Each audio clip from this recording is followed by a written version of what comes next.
हम तो बिहार विधानसभा के सदस्य होने के नाते बिहार विधानसभा में भी ये बात मुखर रूप में कहा था कि शेड्यूल कास्ट को चाहे तो पर्चा जमीन का दें या परवाना भूदान जग कमेटी के जमीन का दें या सीलिंग का दें या बिहार सरकार के रेगुलर जमीन का दें, उन पर कब्जा हमारे दलितों का नहीं है और अगर कब्जा भी है तो उनको हटाया जा रहा है। और इसी संदर्भ में हमारे लोगों को एक पार्टी विशेष के लोग उसको तंग फसद करते हैं, मतलब अत्याचार करते हैं। ये आज से 6 महीना पहले की बात है। बिहार विधानसभा में जो नवादा की घटना घटी है, दुखद घटना घटी है, लेकिन उसी कड़ी में है कि हमारे शेड्यूल कास्ट के लोग वहां पर जमीन पर रह रहे थे। जो भू माफिया लोग हैं उनकी गिद्ध दृष्टि लगी हुई थी कि 5-6 एकड़ जमीन है, वो इस पर हरिजन इतना दिन से बसा हुआ है, इसको भगाओ। इसके लिए केस मुकदमा भी चल रहा था। 144 का मुकदमा भी नवादा सिविल कोर्ट में चलाई जा रही है। मेरा कहने का मतलब ये है कि ये जो घटना घटी ये प्लांटेड घटना है कि उन लोगों को समझ में था कि 144 का जो निर्णय होता है, जो कब्जाधारी रहता है उसके पक्ष में होता है। तो वो लोग तो भू माफिया है, समझदार है, समझ गया होगा कि अब जब फैसला होगा तो उसके पक्ष में होगा, इसलिए इन लोगों को वहां से भगाओ। ये जाहिरतन बात है कि उसमें कुछ शेड्यूल कास्ट के लोग को भी साथ ले लिया, अति पिछड़ा के लोगों को साथ ले लिया, 1-2 को, लेकिन वहां तो 100-150 परिवार रहते हैं। तो आगजनी की घटना हुई है, 35-40 घर जले हैं, आदमी घायल हुए हैं, 1 आदमी मरे हैं और सभी अभी एकदम आकाश के तले जीवन व्यतीत कर रहे हैं।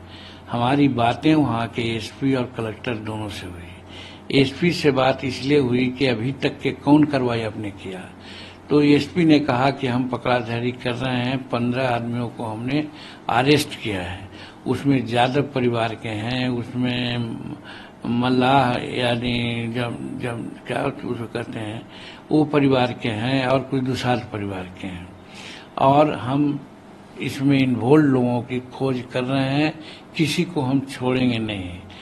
हमने कहा कि आप केस दर्ज किए कि नहीं, तो केस दर्ज हुआ है शेड्यूल कास्ट एट्रोसिटी एक्ट के तहत। इस पर हमने कहा कि जब शेड्यूल कास्ट एट्रोसिटी एक्ट के तहत केस दर्ज हुआ है तो शीघ्रातिशीघ्र उस छेद के अनुसार जो उन लोगों को मिलना चाहिए मुआवजा शीघ्र से शीघ्र दीजिए और अंतिम परिणति शीघ्र से शीघ्र कीजिए कि किसकी गलती है। कलेक्टर से हमारी बात हुई, वहाँ के डीएम से बात हुई, क्योंकि वहाँ के कार्यकर्ता हमसे बोल रहे थे। वीडियो काउंसिल पर भी बात हुई जिसमें देखा कि बहुत से लोग पीड़ित हैं, रो रहे हैं। उन लोगों से भी मेरी बात हुई। उन लोगों ने कहा कि मेरे लिए कोई व्यवस्था नहीं, मेरे सारे घर को जला दिया गया है 8 बजे शाम में। तो इस पर कलेक्टर से भी बात हमारी दोबारा हुई और उनको बता दिया गया है कि साहब उनको खाने पीने की व्यवस्था कर दीजिए, जो भी सहाय मद में मिलना अनुमान है वो कर दीजिए। अनुसूचित जाति अत्याचार निवारण नियम के तहत जो अनुमान राशि है शीघ्र दे दीजिए, उनका आवास बना दीजिए, चाहे प्रधानमंत्री आवास योजना हो या बिहार सरकार के मुख्यमंत्री आवास योजना के तहत। और वो जो जमीन है उस पर 144 जो चल रहा है उसको सरकार देख ले और देख करके उनका जो जिस पर कब्जा है उन लोगों को उन पर बासकी जमीन का पर्चा हो या खेती करने के लिए जमीन देने की बात हो, उन लोगों के नाम से सेटल करे, यहाँ तक के कहा है। और दूसरी बात ये हमने कही है कि आज हम जा रहे हैं वर्धा, कल प्राइम मिनिस्टर के साथ प्रोग्राम है, इसलिए नहीं तो हम काज ही चले जाते।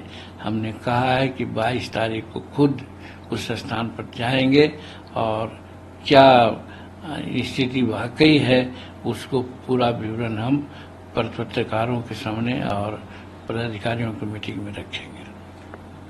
आखिरी सवाल सर कि राहुल गांधी आप देख रहे हैं आप कि तो किस कह तरह रहे से थे आलोचना कर रहे हैं कि एनडीए की जहां शासन होती है उसमें दलितों पर अत्याचार होते हैं। आपको लगता है कि आरोप जो लगा रहे हैं? देखिए, राहुल गांधी जी अभी जो कार्य कर रहे हैं, वक्तव्य दे रहे हैं, नेता प्रतिपक्ष के हैं पार्लियामेंट में, उसकी एक सैंक्टिटी होती है। उस सैंक्टिटी के विरुद्ध जाकर के हल्की बातें वो कर रहे हैं। अभी देखा कि विदेश में उन्होंने क्या कहा, कोई भी देशभक्त होगा अपने घर का, अपने देश का कोई बुराई या उसके माने किसी तरह के मानहानि की बात नहीं करेगा, लेकिन उन्होंने किया। उसी प्रकार से आज यहाँ वो कर रहे हैं। सिर्फ हमारे ही यानी एनडीए के सरकार में ही ऐसी बात हो रही है, सो बात नहीं है, बहुत सी सरकारों में हो रही है। उनके समय में भी क्या क्या कांड हुआ था वो हम सब जानते हैं। लेकिन घटना होना एक बात, घटना के विरुद्ध शीघ्र कार्रवाई हो जाना भी दूसरी बात है। नीतीश कुमार जी के राज में घटना हो रही है, इसमें कहीं कोई शक नहीं, लेकिन त्वरित कार्रवाई की जा रही है और त्वरित कार्रवाई करने के बाद लोगों को जो अंतिम मकाम होता है वहां पहुंचा देते हैं। लेकिन ये सारी घटनाएं वहां हो रही है, राजनीतिक प्रेरित हो रही है। सिर्फ नीतीश कुमार की सरकार को बदनाम करने के लिए, एनडीए की सरकार को बदनाम करने के लिए बात की जा रही है। वहां जानते हैं कि शेड्यूल कास्ट के लोग एनडीए के साथ हैं, तो एनडीए के साथ नहीं रहे, इसके लिए इस तरह का प्रयास कर रहे हैं।